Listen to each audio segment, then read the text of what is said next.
الحمد لله وكفى وسلام على عباده الذين اصطفى أما بعد فأعوذ بالله من الشيطان الرجيم بسم الله الرحمن الرحيم قال رسول الله صلى الله عليه وسلم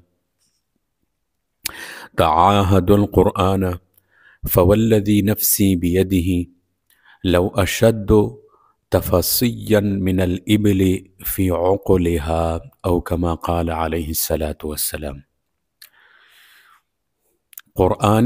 قرآن کریم کی حفاظت کے بارے میں آپ صلی اللہ تبارک و تعالی علیہ وسلم ارشاد فرما رہے ہیں کہ قرآن کی حفاظت کرو، قسم ہے اس ذات کی جس کے قبضے میں میری جان ہے، قرآن سینوں سے اتنی جلدی نکل جاتا ہے رسی چھوٹ کر بھاگنے والے اونٹ کے مقابلے میں۔ اس کی تشریح میں محدثین لکھتے ہیں کہ اپنی کتاب کا یاد کر لینا یہ صرف اس امت کا خاصہ ہے، پہلی امتوں میں یہ بات نہیں پائی جاتی تھی۔ چنانچہ دلائل النبوہ میں روایت ہے کہ حضرت موسیٰ علیہ السلام نے اللہ تعالیٰ سے عرض کیا کہ میں ایسی امت پاتا ہوں کہ وہ اپنے قرآن کو یاد کر لے گی اور ظاہر باطن پڑھا کرے گی، تو یہ امت مجھے دے دے۔ اور یہ فضیلت کی بات ہے۔ حفظ قرآن کے مستقل فضائل احادیث مبارک میں بہت کثرت سے وارد ہوئی ہیں۔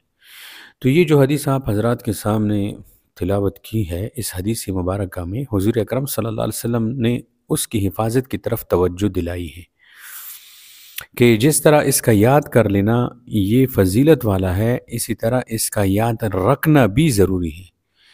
اس لیے اس کی خبرگیری ضروری ہے کہ جس طرح اگر جانور کو کھلا چھوڑ دیا جائے تو جانور بھاگ جاتا ہے، بعین ہی اسی طرح قرآن کو حفظ کرنے کے بعد حفاظت ضروری ہے، مبادہ یہ کہ نیکی برباد گناہ لازم ہو جائے۔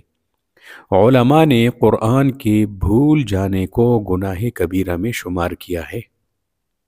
فتاوی بزازیہ میں ہے کہ ناظرہ خواہ جو کہ حفظ یاد نہیں کرتا اس کا بھی یہی حکم ہے کہ اگر بھول جائے تو مرتکب کبائر میں ہوگا۔ قرآن کے بھولنے کو علماء نے اعراض دین میں شمار فرمایا ہے کہ یہ اللہ کی دین سے اعراض کرنا ہے، اور حق تعالیٰ کا قول ہے، ارشاد ہے من اعرض عن ذکری، تو پھر تو اس بندے کی زندگی برباد ہو گئی۔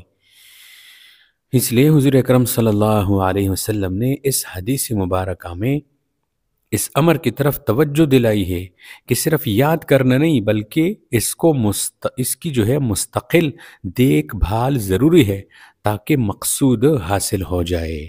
تو اللہ تبارک و تعالیٰ نے اگر حفظ کی توفیق دی ہے تو روزانہ کے اعتبار سے اس کو پڑھا کریں، اور اگر اللہ تبارک و تعالیٰ نے ناظرہ کے اعتبار سے پڑھنے کی توفیق عطا فرمائی ہے تو اس اعتبار سے بھی اس کو روزانہ پڑھیں اور سیکھیں تاکہ جو ہے سینوں میں محفوظ رہیں۔ اللہ تبارک و تعالیٰ قرآن کی قدر، اس کی حفاظت اور اس کو یاد کرنا، اس سے جو ہے دل لگانا، اس سے محبت کرنے والا ہم سب کو بنائیں۔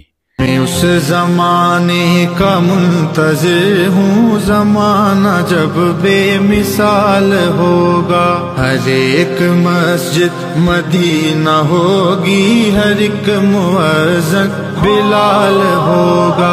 میں اس زمانے کا منتظر ہوں، زمانہ جب بے مثال ہوگا، ہر ایک مسجد مدینہ ہوگی، ہر ایک مؤذن بلال ہوگا۔ چمک اٹھے گئے ضمیر اپنے جو ہو گئے ہم مسیر اپنے، چمک اٹھے گئے ضمیر اپنے جو ہو گئے ہم مسیر اپنے، ہر ایک آہٹ چراغ ہوگی، ہر ایک سایہ بلال ہوگا۔ مدینہ مدینہ مدینہ مدینہ مدینہ مدینہ مدینہ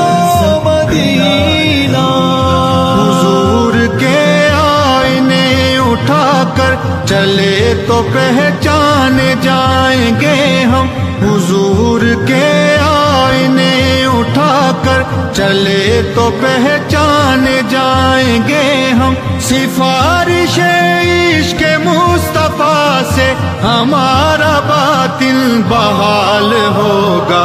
میں اس زمانے کا منتظر ہوں، زمانہ جب بے مثال ہوگا، ہر ایک مسجد مدینہ ہوگی، ہر ایک مؤذن بلال ہوگا۔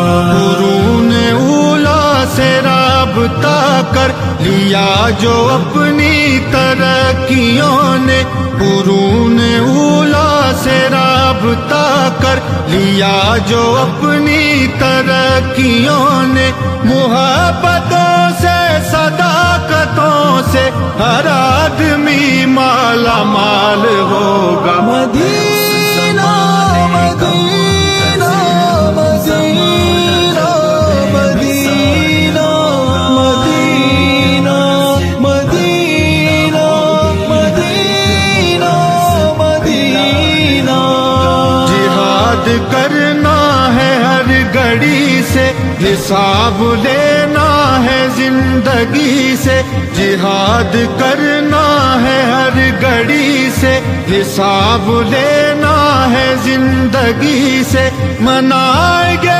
جشن خیر اس دن بدی کا جب انتقال ہوگا۔ میں اس زمانے کا منتظر ہوں، زمانہ جب بے مثال ہوگا، ہر ایک مسجد مدینہ ہوگی، ہر ایک مؤذن بلال ہوگا۔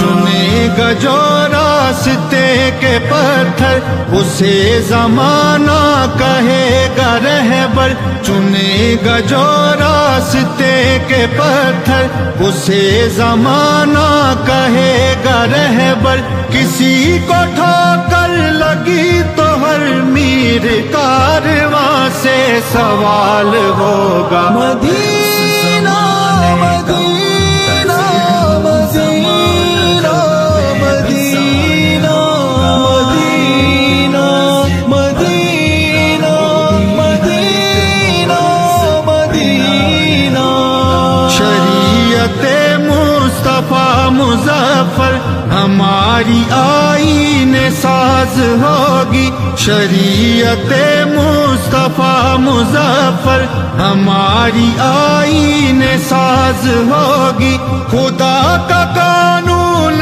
اپنا قانون بن گیا تو کمال ہوگا۔ میں اس زمانے کا منتظر ہوں، زمانہ جب بے مثال ہوگا، ہر ایک مسجد مدینہ ہوگی، ہر ایک مؤذن بلال ہوگا۔